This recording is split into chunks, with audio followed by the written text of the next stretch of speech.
Dios te bendiga, bienvenido a mi canal, esto es Apología para Todos. Hoy tenemos otro video interesante. Vamos a hablar un poquito sobre el llamado al altar, ese tema que es muy controversial. Recuerden que hay personas que critican abiertamente el tema del llamado al altar y vamos a tratar de hacer una defensa a lo que es el llamado al altar. Así que espero que lo que vamos a hacer hoy te guste este video y vamos a iniciar.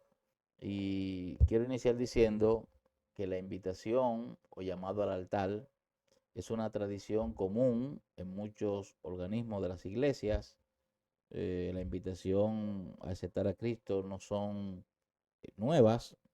Sin embargo, la forma específica de la invitación conocida como llamado al altar es una práctica relativamente nueva. Es decir, las invitaciones siempre han existido de que el evangelio se predica. Pero lo que nosotros conocemos como invitación al altar o llamado al altar, eso sí es relativamente nuevo. Y eso comenzó con Charles Finney, un evangelista de la década de 1830. Empezó a hacer esa práctica. Luego tenemos otros evangelistas como D.L. Moody, Billy Sunday, Billy Graham y demás, que también popularizaron el tema del llamado al altar. Eso es interesante. Ahora, las iglesias arminianas solemos llamar al altar con más frecuencia que las iglesias calvinistas, porque esto se da en las iglesias arminianas más que en la iglesia calvinista. Bueno, primero, nosotros los arminianos creemos en lo que sí es la gracia preventiva. La gracia preventiva no es otra cosa que Dios está obrando en los corazones de los no creyentes para traerlo hacia Él. Y como siempre hemos predicado eso, nosotros creemos que Dios está obrando atrayendo al pecador, así que un llamado al altar no contradice en absolutamente nada en eso. Lo segundo es que nosotros los arminianos creemos que Dios desea que todos se salven. Eso es básico en la doctrina arminiana. Dios desea que todos se salven. Por lo tanto, todo no creyente es un candidato genuino a la gracia salvadora de Dios. En tercer lugar, podemos decir que muchas denominaciones arminianas y semis-arminianas, los servicios de adoración de las iglesias tienden a ser más expresivos y menos formales. Recuerda, si usted es una iglesia calvinista, eso es una mortandad y una ceremonia, una liturgia bien muerta. Entonces, cuando usted va a una iglesia arminiana, las iglesias armenianas son más vivas, la adoración es menos formal y tenemos una adoración más expresiva, fuera de formalidad. La mayoría de dominaciones antiguas son las que todavía tienen ese tipo de adoración. Ahora, dadas estas razones, debería esperarse que las denominaciones de tendencias armenianas fueran más propensas a utilizar la invitación pública, ¿verdad?, de aceptar a Cristo, que es lo que es un llamado al altar.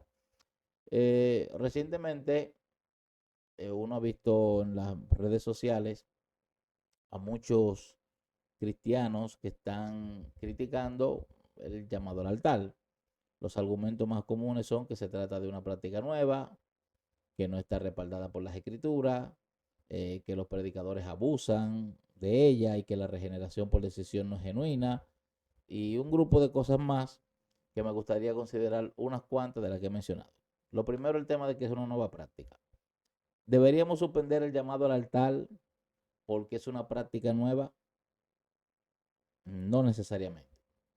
Las innovaciones en la adoración a menudo son útiles y deben ser bienvenidas si se ajustan a las escrituras. Isaías 43 dice que no nos detengamos en el pasado, porque Dios está haciendo algo nuevo.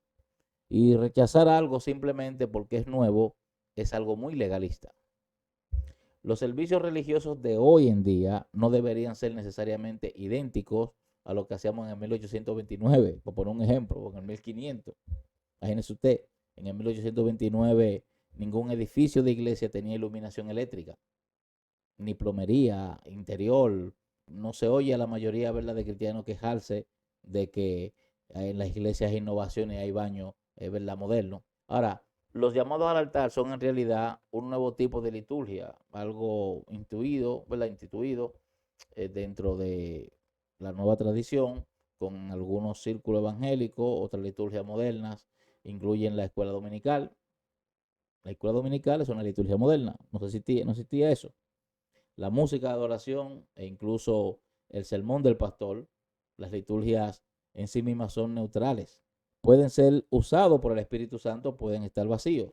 Depende de si la liturgia se usa o no de manera consistente con lo que enseña la Biblia. Lo segundo que voy a tratar es si es bíblico. Otra crítica que veo al tema del llamado al altar es que si la práctica no se menciona en las escrituras, no debería usarse. Si bien los llamados al altar no se mencionan específicamente, muchos de los discípulos, incluidos Pablo y Pedro, hicieron con frecuencia invitaciones públicas a aceptar a Cristo. Un llamado al altar es una invitación pública a aceptar a Cristo. Puede ser de una manera que afirme firmemente las escrituras, y aquí hay unos ejemplos, lo voy a dar un ejemplo. Los llamados al altar se utilizan para proclamar las buenas nuevas de Jesús. En Marcos 16:15 Jesús dijo: "Ir por todo el mundo y predicar el evangelio, la buena nueva a toda la creación". Sí, cuando es un llamado al altar, usted le está predicando básicamente a esa persona que está ahí cerca. Los llamados al altar se utilizan también para exhortar al arrepentimiento. Hechos 17. Pablo hace una invitación pública a los atenienses a aceptar a Cristo en Hechos 17:30. Pablo afirma: Dios manda a todos los hombres en todo lugar a que se arrepientan. Ahora, los llamados al altar son una oportunidad para que los nuevos creyentes reconozcan públicamente su fe en Cristo. Jesús llamó a sus discípulos a seguirlo públicamente. Mateo 10, del 32 al 33. Oiga lo que dice: "El que me reconozca delante de los hombres, yo también le reconoceré delante de mi Padre que está en los cielos. Pero el que me niegue delante de los hombres, yo le negaré delante de mi Padre que está en el cielo". Entonces, un altar es un lugar donde uno puede confesar abiertamente los pecados. Y usted lo puede ver eso también en 1 de Juan 1:19. Afirma que si confesamos nuestro pecado, Él es fiel y justo y nos perdonará nuestro pecado y nos purificará de toda maldad. Entonces, los llamados al altar se utilizan como un momento para la imposición de manos, para la curación, la unción y el perdón de los pecados, porque hay gente que se confiesan en ese momento cuando van al altar. De hecho, Santiago 5, del 3 al 16 dice: "¿Está alguno de vosotros en apuro? Debería orar. ¿Alguien está feliz? Déjalo cantar canciones de alabanza. ¿Alguno de ustedes está enfermo? Debe llamar a los ancianos de la iglesia para que oren por él y lo unjan con aceite en el nombre del Señor. Y la oración ofrecida con fe sanará al enfermo, el Señor lo resucitará. Si el pecado, como si él ha pecado, él será perdonado. Por tanto, confesad vuestro pecado unos a otros y orad uno por vosotros para que seáis sanados. La oración del justo es poderosa y eficaz". Ahora, los altares son un lugar donde el no creyente puede sentirse abrumado o convencido de pecado y puede adorar a Dios. Primera de Corintios, capítulo 14, del 24 al 25, afirma lo siguiente: "Si entra un incrédulo o un insensible, mientras todos profetizan, será convencido por todos de que es pecador y será juzgado por todos, y los secretos de su corazón quedará al descubierto. Entonces se postrará y adorará a Dios, exclamando: Dios realmente está entre ustedes". Ahora, aunque los llamados al altar no se mencionan específicamente en las escrituras, las invitaciones sí. Y los llamados al altar no son más que una forma de invitación. Claramente se puede usar de una manera que se ajuste a las escrituras. Ahora vamos a tocar el punto de que es una práctica abusada. ¿Pueden los evangelistas y predicadores abusar de la práctica de los llamados al altar? Ciertamente pueden. Los llamados al altar pueden ser coercitivos, pueden apelar a la emoción en lugar de las escrituras, pueden usarse en exceso también, pero se puede abusar de muchas otras cosas en la iglesia. Ejemplo, tú puedes abusar del diezmo, puedes abusar de la liberación, puedes abusar del bautismo, puedes abusar de la confesión y puedes abusar de muchas otras cosas. El abuso en sí mismo no es una razón legítima para descartar una práctica. En cambio, deberíamos utilizar los llamados al altar solo de manera que afirmen las escrituras. Ahora me gustaría tocar el tema de regeneración decisional, que es otra cosa que critican sobre el llamado al altar. Dios salva a alguien que hace un viaje al altar. Esa es más o menos la idea que nos venden. Ciertamente yo creo que Dios lo desea. Dios desearía salvar a todo el que cruce el altar. Pero la justificación depende primero de la gracia de Dios y luego del corazón de una persona. Y en Lucas 18, del 9 al 15, Jesús describe dos tipos de personas que iban al templo a orar. Uno era fariseo y el otro era un recaudador de impuestos. El fariseo oró: "Gracias porque no soy como este recaudador de impuestos". El recaudador de impuestos oró: "Dios, ten misericordia de mí". Jesús dijo que el recaudador de impuestos era el que regresaba a su casa justificado. Lo mismo ocurre con ir al altar. Algunas personas estarán justificadas, otras no. Depende de si la persona tiene corazón de fariseo o de publicano.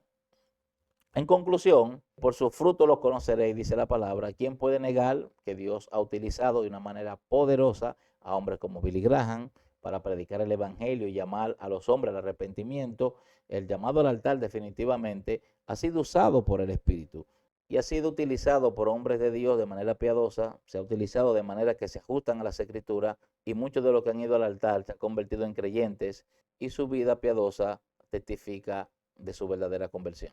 Bueno, si el video te gustó, me gustaría que le des like, que comentes y que no permitas llegar a las personas que no conocen este contenido. Esto es Apología para Todos. Nos vemos en el próximo video. Bye.